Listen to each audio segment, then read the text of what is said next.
Oferecimento: Centro de Especialidades Veterinárias, SEV Brasília.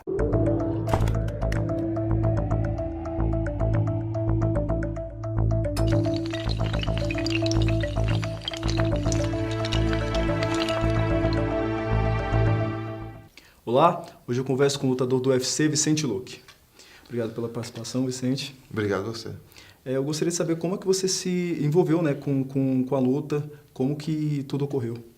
Então, o meu primeiro envolvimento começou muito jovem, eu tinha 3 anos de idade e eu ia pro karatê com minha mãe. Minha mãe é faixa preta de karatê e eu sempre acompanhava ela nos treinos. Com entre 4 e 5 anos eu comecei a treinar mesmo karatê, treinei até uns 10, 11 anos.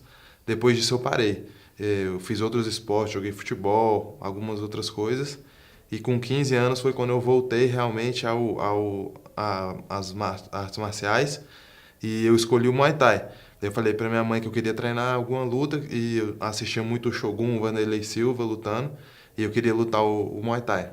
E aí eu comecei a treinar, com 6 meses de treino eu já competi minha primeira luta de Muay Thai e aí eu já tinha certeza que o que eu queria era lutar mesmo. Como na época o MMA estava despontando e eu assistia muito, aí eu já com 16 comecei a treinar o Jiu-Jitsu, pensando realmente em lutar o Muay Thai. E com 17 lutar o MMA, e com 17 eu estreiei no MMA profissional. Recentemente eu conversei com o Daniel, que é o proprietário da Cerrado MMA. Uhum. Ele comentou que você é o mais antigo da casa, né? Que você foi um dos primeiros. E em seguida foi a vez do Pacato. De lá para cá, o que você destacaria em todo esse percurso? Uhum.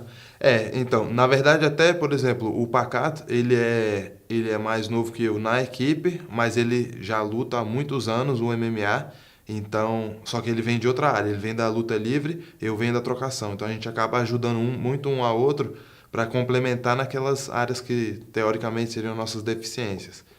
E eu acho que assim, essa bagagem que eu trago, eu comecei a lutar com 17, então eu era bem novo. Hoje em dia eu ainda sou novo com 25 anos, mas eu acho que eu acabo tendo uma experiência muito grande e posso ser considerado como um veterano na luta.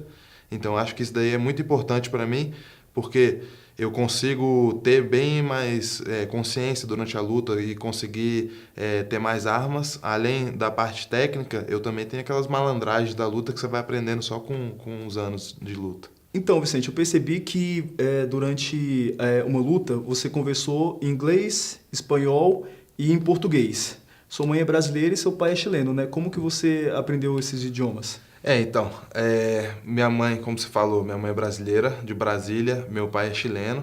E o que aconteceu assim, minha mãe morou muitos anos no Chile. Minha avó era diplomata, então ela se mudava para vários países. E minha mãe conheceu meu pai lá no Chile, eles começaram a namorar e tudo. E mais para frente minha avó decidiu não, o trabalho dela, né? Ela teve que se mudar para os Estados Unidos. Minha mãe ficou no Chile com meu pai e nesse tempo minha mãe ficou grávida. Aí minha avó queria que minha mãe fosse lá para poder ficar perto dela, até quando eu fosse nascer e tudo, para ela poder ajudar. Então meu pai e minha mãe foram para os Estados Unidos. Aí nesse tempo eu nasci lá nos Estados Unidos. Eu morei lá até os 6 anos mais ou menos, mas nesse tempo minha mãe aprendeu muito bem o inglês, eu também, lógico, aprendi o inglês. Aí eu falava com minha mãe em português, minha mãe e minha avó em português, com meu pai eu falava espanhol e meu avô também mora lá, por parte de pai, eu falava espanhol também. E aprendi o inglês lá mesmo. Com 6 anos, um pouco antes, na verdade, meus pais se divorciaram. E aí, com 6, a gente veio para Brasília. Aí, quando eu vim para Brasília, minha mãe decidiu que a gente ia começar a conversar só em inglês aqui. Porque ela tinha aprendido muito bem o inglês, eu também. Ela não queria que a gente esquecesse. Então, a gente ficou só falando em inglês. E com meu pai eu sempre falei muito no telefone, ia visitar ele sempre que eu podia, então mantive muito bem o espanhol também e aqui sempre falei português, né? Sim, é muito interessante porque eu me reuni recentemente com um grupo de amigos e a gente estudou inglês instrumental. E no primeiro momento a professora falou, vocês não vão me ouvir falando em português, eu estou falando em português agora. E a partir de amanhã, no momento que ia começar as aulas, ela falou, vou falar apenas inglês. Todo mundo entrou em pânico, porque eles acharam que não daria para entender. E dá para entender, você vai captando aos poucos, vai fluindo, vai fluindo. Vai pegando. Inclusive a sua mãe, ela, no caso, ela dá aulas, né, para membros da Cerrado. Como é que isso começou? Sim. Então, minha mãe, assim que a gente chegou, ela começou a dar aula de inglês. Aí ela trabalhou em várias escolas dando aula de inglês. Hoje em dia ela já não trabalha mais, hoje em dia ela trabalha numa embaixada, na Embaixada da Guiné Equatorial. Só que ela sempre, como ela aprendeu muito bem a dar aula de inglês e tudo, e ela gosta de dar aula, ela começou a dar aula para alguns membros da equipe, porque como o MMA é global, né, sempre é importante saber o inglês para poder dar entrevistas e se comunicar com todo mundo, com o público todo, não só aqui no Brasil. Então ela começou a dar aula para ajudar assim, alguns membros da equipe, e ela gosta bastante de dar, então ela se diverte também. Eu percebi que realmente ela acompanha os treinos lá no CT. Outra coisa que eu também gostaria de saber é referente às suas lutas do UFC, né? Eu queria que você comentasse um pouquinho do UFC aqui em Brasília e do seu último desafio, que eu acredito que foi o mais importante, né? Que foi contra o Belal Muhammad, pelo UFC 205. Pois é, então, aqui em Brasília foi especial demais, lutar em casa foi... O apoio da torcida. Não tem nem como explicar, assim, o apoio da torcida e tudo, assim, tá perto da família, minha família toda lá, meus amigos, os companheiros de treino, todo mundo tava lá assistindo. E assim, eu me preparei muito bem para essa luta. Eu fiz um treinamento muito bem feito, perdi o peso muito bem e consegui entrar lá e acabar com a luta em 1 minuto. Foi o nocaute da noite, inclusive. Então foi muito bom. E acabou que apareceu a oportunidade pouco tempo depois. Depois da luta em Brasília, eu descansei 1 semana e já voltei ao treinamento. Não na mesma intensidade para uma luta, mas já estava treinando, então estava num ritmo bom.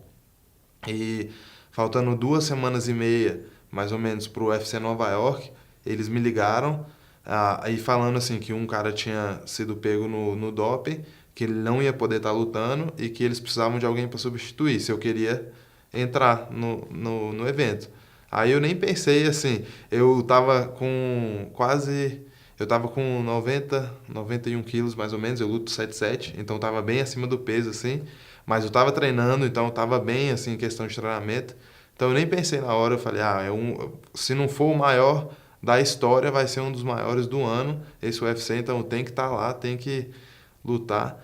Consegui perder o peso, consegui fazer o treinamento todo certinho, fiz todo o treinamento aqui em Brasília e cheguei lá pronto e consegui também mais um nocaute, foi 1 minuto e 19 segundos, então foi muito bom mesmo. Foram lutas bem rápidas. Foram lutas bem rápidas, eu acompanhei tudo de pertinho mesmo. Outra coisa que eu também gostaria de perguntar é sobre sua paixão pelo automobilismo. Eu acompanhei uma entrevista no Sport TV. Como é que você se apaixonou por essa área? Então, carro, assim, eu sempre gostei, desde criança. Carro é paixão nacional. Eu olho, assim, carro e sempre achei massa. Fórmula 1, eu sempre assistia muito Rubinho Barrichello correndo. Assistia, depois, assim, eu não consegui acompanhar o Ayrton Senna, mas assisti os filmes dele, já li várias coisas sobre ele, assim, eu sou um grande fã do Ayrton Senna, eu acho que todo brasileiro, assim, deve ser fã do Ayrton Senna, ele é um ídolo não só no esporte, no automobilismo, mas como pessoa, ele é um exemplo para todo mundo.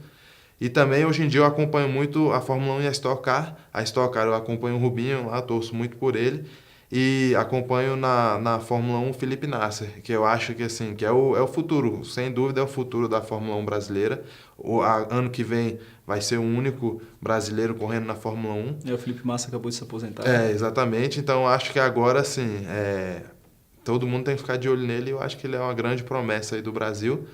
E eu também pratico, né? Eu pratico automobilismo. Eu não... É engraçado, assim, todas as coisas que eu gosto é muito difícil que eu consiga só assistir. Eu sempre tenho que tentar fazer. Então, sempre que eu posso, eu vou no kart, eu corro de kart com meus primos, com meus amigos. Eu também tenho um carro que é só para track day. Track day é tipo, você vai no autódromo e aí você corre tentando baixar seu tempo. Tem outros carros juntos, mas a competição não é contra o outro carro, é contra você mesmo. Você mesmo. Exatamente. Aí eu tenho um carro que é só para isso, eu vou de pouquinho em pouquinho melhorando ele, e hoje em dia ele não tem banco, tem mais nada, só o banco do piloto, só. Então, é um vício assim, mas é legal, é o meu hobby assim. Quando eu tenho agora, por exemplo, que é um período que eu tô um pouquinho assim, eu tô treinando, mas estou descansando um pouco. Aí eu tento ir assim, se tem uma corrida, eu vou lá assistir. Se tem o track day, eu vou lá e corro no track day. Aí, mais para dar uma relaxada mesmo. E qual é a sua atual marca? Qual é o seu recorde no track day? Não, então, aí em Goiânia eu andei 2 minutos. 2 minutos, 0 segundos e 300 milésimos, uma coisa assim. Mas ainda dá para melhorar muito, assim. Comparado, tem cara que anda muito mais rápido, que anda bem melhor, mas de pouquinho em pouquinho eu vou melhorando o carro, vai melhorando. Aqui em Brasília, infelizmente o autódromo tá fechado agora, né? Estão em reforma e tudo. A gente está torcendo demais para que libere logo isso e possa correr. Porque, inclusive, quando tinha um autódromo aqui, era muito mais fácil de eu participar. Como é em Goiânia, a gente tem que organizar uma cegonha, fechar a cegonha para mandar os carros para lá, porque o carro não tem mais condição de andar na rua. Então, aí fica mais complicado. Então, tomara que abram logo o autódromo aqui em Brasília. Vamos aguardar. É. E quem quiser conhecer mais um pouco do seu trabalho, como é que pode contatar? Então, no Facebook é Vicente Luque, normal. E no Instagram também pode me acompanhar lá, onde eu posto a maioria das coisas. E também faço a história, né, que é todo dia, às vezes eu boto parte dos meus treinamentos, que é Luque Vicente, @Luque Vicente. E aí pode me acompanhar lá. E quais são seus próximos desafios? Agora eu tô na expectativa aí de lutar talvez março ou abril. E eu já tenho em várias entrevistas pedido, eu quero alguém do top 15. Tinha 2 nomes que eu sugeri, um era o Jake Ellenberger, só que ele vai lutar agora em dezembro.